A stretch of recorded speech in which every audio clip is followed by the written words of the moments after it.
Dengekeun besti, lamun boga masalah rumah tangga, ieu selesaikeun teh masalahna, lain masalah hubunganana. Lamun nempo pamajikan, sumutat samutut, jumutat jamutrot, amak-amakan teu paruguh teh, salaki teh ulah pipilueun samutut, ulah pilueun amak-amakan. Dari sikap pamajikan mah anger kitu, ieu mung eleh.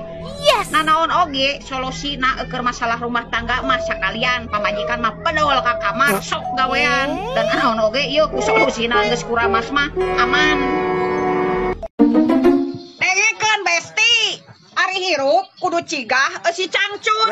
Najan bau manehna ge ieu masih loba anu resepeun, ulah cigah eusi selempak. Katongan saeutik heura, kasinggung saeutik tangtung.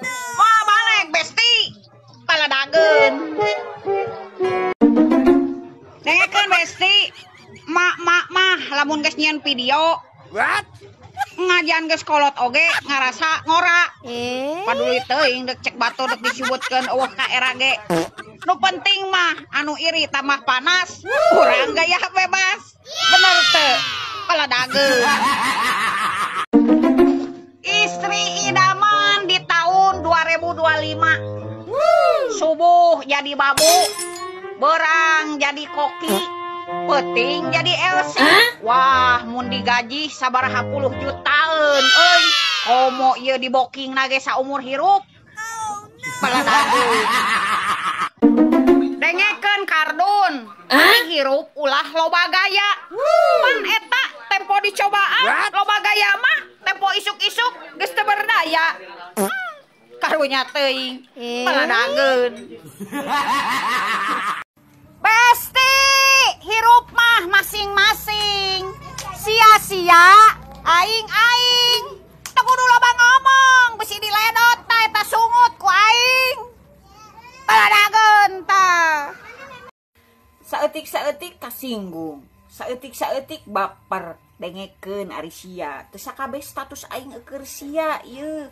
Ulah GR, ulah pede ieu barina ge saha sia teu penting dina hirup aing mah. Paladageun tah ku sia.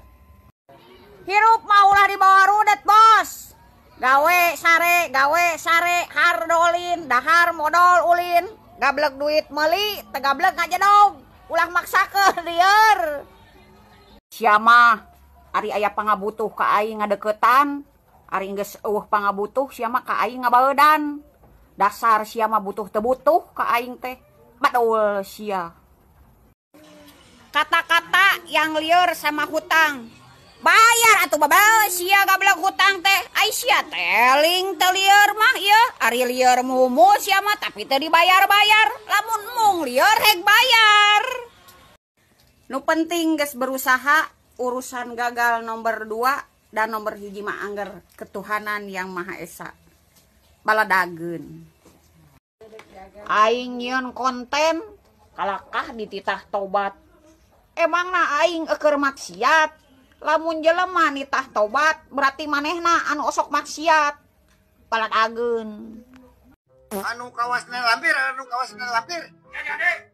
Anu sok marah-marah. Terus. Anu sok malakan duit. Anu cerewet. Bisa jadi. Oh, iya mah pemajikan, iya mah. Atuh pamajikan. Atuh, iya mah tuh ngaranna ge pertanyaan tetebakan permainan. Pamajikan diri lampir. Cerewet. Konten naon ieu teh? Ulah percaya ka lalaki pas bobogohan ngomong dek dijadikeun ratu. Wadul. Geus kawin mah yeuh ratu nage dijieun babu, dititah kokosrok, dititah gegero, dititah nyangu jauh.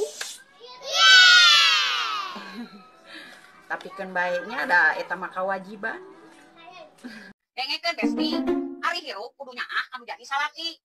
Terletik salaki dicarekan ku indung, geus gede salaki dicarekan ku bapak, geus kawin salaki dicarekan ku pamajikan. Tempo maot digebuk ku malaikat. Dengekeun oge besti, kudu nyaah ka pamajikan. Dileutik dititahan ku indungna, geus gede dititah gawe ku bapana, geus kawin pengurus anak jeung salakina. Bantuan pamajikan teh, rek gegero, rek seuhan, Ayo gawe bantuan we pamajikan teh karunya. Emang ayah osok mantuan ibu kayak kerong itu menteri gawe. Denge kusianya aing edek disebut tante-tante, aing dek disebut ibu-ibu, aing disebut geus kolot ge keun bae ya. Aing mah umur kolot tapi jiwa aing mah tetep muda ya. Seleranya juga muda ya, dengekeun. Edek sia resep, edek sia teu resep. Bodo amat lain urusan aingnya. Dadah. Cus.